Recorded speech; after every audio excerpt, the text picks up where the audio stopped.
Welcome to Biz Coach and Coffee, where our guests are experts, entrepreneurs, coaches, and consultants that share tips, strategies, and tactics to help small business entrepreneurs grow their business for long-term success.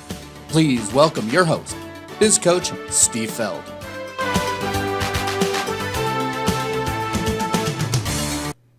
Well, welcome everyone to Biz Coach and Coffee. I'm your host, Biz Coach Steve Feld, and today I have a phenomenal guest.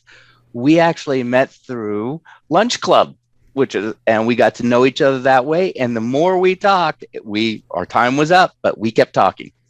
So we got to know each other. So I'm very happy to have him as a guest on our show today. It's Jesan Sorrells, founder of HSCT. 8 years ago, as a way of helping people integrate the differences between ideal of work and the reality of work, Jesan fundamentally believed that every problem in every organization can be solved through the intentional application of effective leadership practices. So audiences that have heard Jesan's message have changed cultures, changed organizations, and changed their work lives by changing their bosses, their coworkers, and most importantly, themselves. Jesan's upcoming book, 12 Rules for Leaders, the Foundation of Intentional Leadership, is coming out soon in April of 2022, explores these concepts in more in depth. And he has a current podcast as well, Leadership Lessons from the Great Books, where he reads a piece of literature and discusses it with a co-host. So welcome, Jesan. Glad to have you here. Thanks, Steve. I'm very happy to be here, very happy to be a part of what you're doing here and providing value to your audience. And I'm very happy to be here today and talk about the intersection between leadership and literature and leadership in our real lives. And well, quite frankly, how do we lead better and create the cultures, organizations, and teams that we can really be proud of? So thank you for the work that you are doing. Great, thank you. And the intro is great, but everyone wants to know a little bit more about you. So tell us a little bit about you and what you do and who you serve. Absolutely. So, as you said, Steve, my name is Jesan Sorrells, founded HSCT Publishing about 8 years ago with a desire to basically, at first, help people become better at their work, right? I have a background in conflict management, so I have a degree in conflict resolution and reconciliation from Abilene Christian University in Abilene, Texas. I am a former divorce and family mediator, and what that means is I used to help people who who didn't love each other anymore divide up the assets, which is good work if you can get it. Challenging work, but good work. And so in this pursuit of really helping people negotiate better and live their lives better, one of the things that I realized was people spend 80% of their time at work. They gripe all of the time, and as another leadership consultant infamously says out in the public, there are no bad teams. There just might be bad leaders. And so how do you fix that problem? And my pursuit, my life goal for the last 8 years has been gradually building into how do you solve that problem? How do you move from conflict to dealing with difficult people, to managing a multi-generational workforce, to adapting to change? And how do you do that successfully so that we can, as I said in the intro there, build the kinds of individuals, teams, organizations, and cultures that we can really be proud of? Excellent. Yeah, I used to have a mentor kind of saying what you're saying. He told me, he goes, if you go to work one day and you have a bad day, get over it. Mm-hmm. But if it happens 2 days in a row, you need to really start thinking about things and change your attitude. But if it happens 3 days in a row, you're starting to develop a trend. If it happens the whole week, get a new job. Absolutely. Quit. Quit. Just quit. Just quit. Because all you're doing is career sabotage at that point. Exactly. Well, and you know what? Look, one of the things about careers is that we have a lot of, and I've written a blog post about this many years ago, and I talk about it on my podcast, and I write about it in books now, and I talk about it in trainings that we do. We have a lot of and by we I mean the collective global we, have a lot of mental infrastructure left over from the Industrial Revolution. So there's physical infrastructure, there's spiritual infrastructure. We're not going to talk about that today, but there's that mental infrastructure. And mental infrastructure is the set of assumptions, ideas, expectations, and thoughts that we have about how the world should work. Now, the philosopher Kant infamously said that you can't pull a should from an ought, or maybe it was an ought from a should. I don't know. I've forgotten much of that from those philosophy classes. But basically the point is, if you have a career, that's a bucket that's full of assumptions, expectations, ideas about how things should work. And when the reality doesn't match that, because either the culture has moved, the organization has moved, the leadership has moved, or the cheese has moved, well then yeah, we need to make a change. And so leadership, which is an active act fundamentally, helps people do that. Nice. And I know you've encountered many leaders in all shapes, sizes, and forms. The good, the bad, the ugly. That's what I always say. And the indifferent too, yeah. Different. Yeah. Figure it out yourself. Yeah, exactly. I think we all know these people. What could you say, looking back at all the things you've done, what would you go back and tell your younger self? One tip today. Ooh. What would that be? One of the first things that's a great question. One of the first things I would go back and tell my younger self, and I say this very often, this is why I'm so eager to jump on your line there a little bit, is I would go back to my 17-year-old self who really, really liked Ask Jeeves as a search engine. And I would say to him, go invest in Google. Go buy it now. Because the 17-year-old me in like 1996, 1997 took one look at Google. A friend of mine up the street, actually, a guy named Brian, he got an invite to Gmail, and I was like, what is this? And he showed it to me, and he said, this is going to be amazing. And I looked at him, and I said the most infamous words that anybody can say, and look back in hindsight and realize they were wrong. Oh, this is never going to be nothing. This isn't going to impact my life at all. And then I went back outside and played basketball. So other than maybe that, probably the other thing that I would say to my younger self, particularly the self that was walking through a leadership landmine in my 20s and 30s, is you can learn anything from anything. And even poor leadership, even mediocre leadership, even toxic leadership can teach you something. So don't close your eyes to the lessons, but don't allow yourself to be warped negatively by the experience. And that is definitely a risk that individuals run when they are in dysfunctional, toxic, terrible organizations and organizational cultures. And it's interesting, I was talking about this recently with a group, and I challenged them. I said, every single one of you in this group, it's about a group of about 30 people, every single one of you in this group has described an experience where you've had a bad leader or a bad leadership experience. And yet many of you also describe trying to advance and get promoted inside of those organizations and those cultures. Why is that? Why do people try to get promoted instead of leave? Why do they not try to do what your mentor very wisely told you to do? And the reason is we have hope for the future. We believe that tomorrow will be a slightly better or slightly different version of today. We also are challenged by, as Nicholas Nassim Taleb, the author of Black Swan and Anti-Fragile and Skin in the Game, would say, we are challenged by hindsight bias. We tend to look at the past and say, there's no other path to this current present that I could have walked other than this one. And we lock ourselves through, as Seth Godin would talk about, the resistance at that intersection between could have, would have, should have, but we don't. And we don't know how to get out of it. And effective, intentional leadership, and this is one of the points that I make in my upcoming book, effective, intentional leadership gets people out of that space. But it has to be effective, and it has to be intentional. Otherwise, all we have is just more accidental leadership that's reactive in the world today. Oh, I thought you read some of my background when you said that story yet. Because I did have one of those toxic bosses. Mm-hmm. And he was the old school, yell, pound on the desk, yell, make you feel about that big all the time. finally one day I'm like, you're going to have dinner with me and we're going to work this out. We had dinner and he told me that was his leadership style. Mm-hmm. Once I understood his cues, I didn't buy into that emotion anymore. And meanwhile, we're in a staff meeting. He's doing his thing. Everyone's freaking out. And here I am, calm, cool, collected. And everyone's like, what's going on? He's having a coronary and you're calm.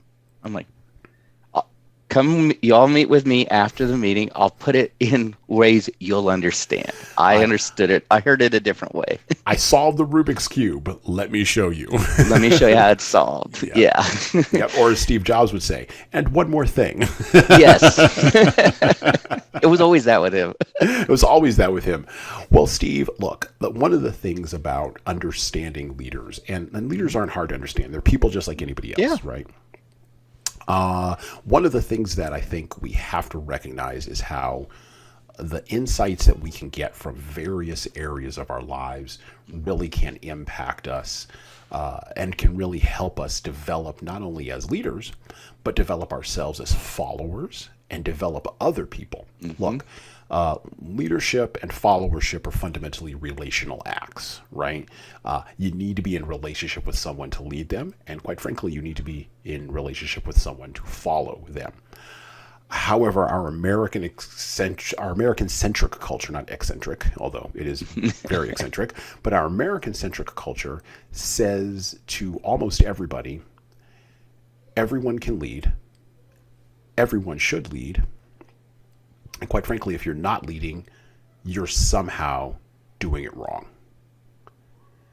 And again, my book explores and my podcast explores and my writings explore this idea that those are myths. Those are part of that mental infrastructure. Everyone can't lead. Yes, I said that. Everyone can't lead. Mm-hmm. And the reason they can't is not because they are bad or immoral or unethical. It's because they may have no interest, they may have no drive, they may have no motivation, they may have no desire to lead. Everyone can't follow either because they have no interest, no desire, no drive, no motivation. When we make these gigantic bucket statements, it reveals something about our own internal psychology and about how we think. And so when you cracked the code of your boss, what you did was, for that moment, you became a leader of those people. And that was just for a split of a second of a moment, but that was enough to lead them to a deeper insight, to lead them someplace else. And quite frankly, that's what an act of leadership actually is. Now, what leaders do, and what intentional leaders do, is they do that act consistently, all the time, day in, day out, without breaking a sweat. Yep. It's funny you mentioned that. I did take his position. See, there you go. Day in, day out. And because the team was like, okay, wait, Steve's not a leader. Okay, well, we're going to follow that guy. Follow that guy. He's been helping us for a year. Exactly. Well, one of the things also is, I was speaking about how all these disparate areas can impact us. And so leadership is also contextual. You could clip that as well. And so the context of leadership really matters, right? When people have a contextual element to leadership and that relational element laid on top of it, then they can have some success. So people will often say to me, well, hey, son, I have one way of leading at home and I have one way of leading at work. Should I be trying to merge those two things together? No, you shouldn't. And that's okay, because the context of relationships in your family, what anthropologists would call first level relationships or first degree relationships, the context of those relationships is deeper and more intimate than what are second level or second degree relationships, like at work. And then, of course, you have third degree relationships. Those are relationships in your community, right? And then you have fourth degree relationships. Those are relationships where you are maybe volunteering with a civic organization, right? Wow. Or committing to a hobby. And so we are nested inside of all of these relationships, and we move very smoothly from bottom to top until we run into friction. And quite frankly, over the last 20 years, one of the reasons we're having so many leadership problems and leadership is being exposed and leaders are being exposed is because all of those nested relationships are being revealed. And now we have a new misunderstanding, which is one around transparency, accountability, and this idea of authenticity. That's a phenomenal point. Being out in the community, we do take different roles on. So when we step out of our business and then say go to the chamber and we're running a committee there, we have a totally different approach, a different leadership style, because now we're all volunteers. Whereas at work, I'm paying you to do a dang job. Exactly. Well, and you know what? Like, let's talk a little bit about that idea of getting paid. So we have now 25 years of evidence that people will do a hobby without getting paid because of the desire for, as Dan Pink would say, mastery or purpose or a desire for autonomy, right? So autonomy, the idea that I'm going to direct my own time. Mastery, the idea that used to be called competency back in the day, but the idea that I can get better and better at something, right? The more and more I do it. And of course, purpose. I do something that matters. The industrialists, and I'm going to borrow a little bit of phraseology from Seth Godin here, the industrialists wanted to convince you that purpose didn't matter. The industrialists wanted to convince you that, and this was most of their job for the 20th century, they wanted to convince you that your purpose was bound up in money, was bound up in the check, was bound up in the promotion or the status that came from material goods.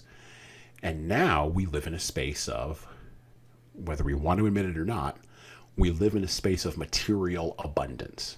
Is everybody in the Western world in general, and the United States in particular, making $150,000 a year and living in, a $250,000 house? No. But we are the wealthiest people in the history of the world. Steven Pinker has proven this. Sam Harris has shown this, and many other researchers have shown this. So there's just, please don't argue with me. Don't send Steve emails and don't argue with me. Just go look at the evidence. We live in the greatest time right now of abundance. And so our genuine problem here is not physical material scarcity, which it was in the 20th century. Our problem here is spiritual scarcity. Not religious, spiritual scarcity. And if you want to frame it as emotional scarcity. And so purpose has to be linked to something other than a check in order for us to collaborate effectively. And leadership now has to shift from being focused around the material gains and the material ends to shifting to this idea of psychological safety and emotional labor, which to many ears who still remember the 20th century, and I'm 42, I still remember the 20th century. But there's about 185 million people who don't remember it and aren't bound by that. But we'll leave them aside for just a second. Those people who remember the 20th century have to uncouple from that idea in order to lead effectively. And this is where we're seeing massive challenges right now in our world today, at a political level, at a social level, at a spiritual level, at a material level, at an emotional level, at any level you can describe. Fantastic points. And to all the leaders out there, the business owners, it's you got to really connect. I mean, I'm a big believer of always hiring someone smarter than me, because the way I looked at it, it's like they're going to help me drive my business faster. Yes. Because they see it in a totally different way than I do, and I got to keep my ears open. Well, and I want to talk to your audience directly because our consultancy works with small and medium-sized businesses. Now, I understand how the IRS, the Bureau of Labor Statistics, and the Department of Labor defines, a small and medium-sized business, and they're all over the map, and I'm not going to talk about that. That's much more than a half-hour conversation. Yes. It's a much bigger issue. We'll have to come back on and talk about that next time. But if you're in a small and medium-sized business, you know who you are, and I want to talk directly to you. You are the first example that individuals will have of leadership. And you're probably the only example they are going to have of leadership. They're not going to care very much about who the governor of their state is. Yeah, they could follow a celebrity on Instagram or Twitter or on TV, but that's not real. Remember those nested levels? That's separated away. Yes, they'll get wrapped up maybe in the presidential election, but maybe not. Maybe they'll vote. Maybe they won't. Every single day, day in and day out, if you are the owner operator, if you are the CEO, CFO, CMO of a team in a small and medium-sized business, and by the way, 60% of people in America work for small and medium-sized organizations, not major corporations. It's you that makes decisions about diversity and inclusion. And they're looking to you to make those decisions. It's you that makes decisions about adapting to change and responding to COVID. It's you that makes decisions about managing the multi-generational workforce and where we should place our very valuable human resources. It's you that also has to do that while making a payroll, while staying up at night wondering if your employees are going to perform, while wondering how you're going to get out of debt and how you're going to manage the government, state, local, and federal. Yeah. Congratulations, welcome to the big time. This is the NFL, and congratulations, you're the professional that other people are looking at. Look, most managers and supervisors that work in small and medium-sized businesses don't receive formalized leadership training. They don't receive what you're putting out here so amazingly, Steve. They don't receive this until their first 10 years after they get their first promotion. Wow. And you're not going to apply a book. You're not going to apply a podcast. You're not going to apply a training unless you have some way to connect that to your lived experience. And that's what we do at our leadership consultancy, human services consulting and training. And that's also what we do through our publishing, through our main company, HSCT Publishing, and with our various products, Leadership Toolbox Masterclass, 3 Pillars, our leadership lessons from the Great Books podcast, our upcoming product Leader Buzz, which is going to be social audio coaching, and of course the books that we publish. So there's a lot of resources out there, but you need someone to aggregate them, and you need somebody to show you the way if you're a small and medium-sized business owner. And that's what we exist. That's who we exist to serve, because you are that front line. You are that first example for many people. Excellent. You got a lot of things going on, a lot of programs, a lot of great resources to help the business owners. And, I'm a giver, and I always ask my guests to give as well. What kind of gift can you give our audience today to really help them boost their business and survive and thrive? Right. So first off, thank you, Steve, for having me on. I really did appreciate this time and this conversation. It was great. I wish it could have been longer. I wish it could have had more time to talk, but this is a good beginning, and maybe we can come back and revisit some of these ideas that I've dropped on you today. For folks who are watching us or listening to us, who are listening to Biz Coach Steve Feld, you can, of course, always reach out to me and email me, ceo@hsconsultingandtraining.com. And here's the free offer for you. I'm going to give you 15 minutes of free coaching if you put in the subject line, "Heard you on the Biz Coach podcast." So put in the subject line, "Heard you on the Biz Coach podcast," for your 15 minutes of free consulting with me about your leadership challenges, your leadership problems, even your leadership assumptions, and figuring out not only how we can work together, but figuring out how maybe I can solve at least one problem for you in about 15 minutes. That's a fantastic offer. And we're going to have all that information and the links, the email address, how to contact him. Reach out to him. Take advantage of his offer. Please. He's willing and able to help you. This is where entrepreneurs fail. They don't ask for help, and they think they can do everything themselves. And the reality is you can't. You need help. Please feel free to reach out to him. Great. Any last parting thoughts? Look, one of the things that I'd like to leave you with is this. Leadership is hard. It's supposed to be. Leadership is an active act. It's also supposed to be. Leadership is the coin of the realm. And as our teams, whether it's due to the Great Resignation, whether it's due to mandates, whether it's due to governmental changes, whether it's due to a pandemic or economic situations, whether it's due to robotics or AI, whether it's due to people just leaving the workforce and moving on to a universal basic income type system. No matter what happens in the external culture, here's the reality for us in small and medium-sized businesses, and even in medium to large-sized enterprises. Leaders are going to have to do more and more with smaller and smaller teams. And as the teams get smaller, There's nowhere to hide.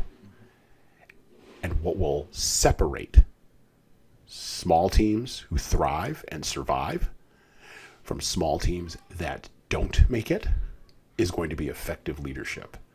And so I encourage you, if you're not going to take advantage of the coaching, if you're not going to take advantage of the offer, if you have zero interest in listening to my podcast or reading my book or watching our YouTube channel or paying for a training with us, if you have zero interest in any of that, great, that's fine. Instead, I want you to think about this then. What you do in that small team matters. And as your teams get smaller and smaller, your focus needs to narrow. And so go out. There's over 425,000 volumes on leadership on Amazon alone. And every year there's more. Go out, grab one of those volumes, and intentionally apply the leadership practices to your small team. And it doesn't matter what you did yesterday. It only matters what you do today to impact your tomorrow. Excellent advice. I really appreciate it and hope you all take advantage of his advice and his offer. Jesan, I want to say thank you again for being our guest.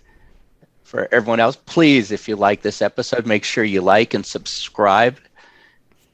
Thank you again, Jesan, and all his offers and everything will be in the show notes, so go ahead and take advantage of all those. This is Biz Coach Steve Feld saying, I hope you and your business have a wonderful day. This episode is sponsored by Spotlight Books. Get your expert book completed in 30 days. If you don't have an expert lead magnet book about you and how you serve your market, then visit www.spotlight-books.com. Link is also in the show notes. Put a spotlight on your expertise. We hope you enjoyed today's topic. If you'd like to discuss how you can apply these strategies in your business, let us know. This episode is sponsored by Spotlight Books. Get your own expert book written about you in 30 days. Set yourself apart from the competition. Make sure you like and subscribe to this channel. Also, feel free to give us your comments. We look forward to hearing from you on Biz Coach and Coffee.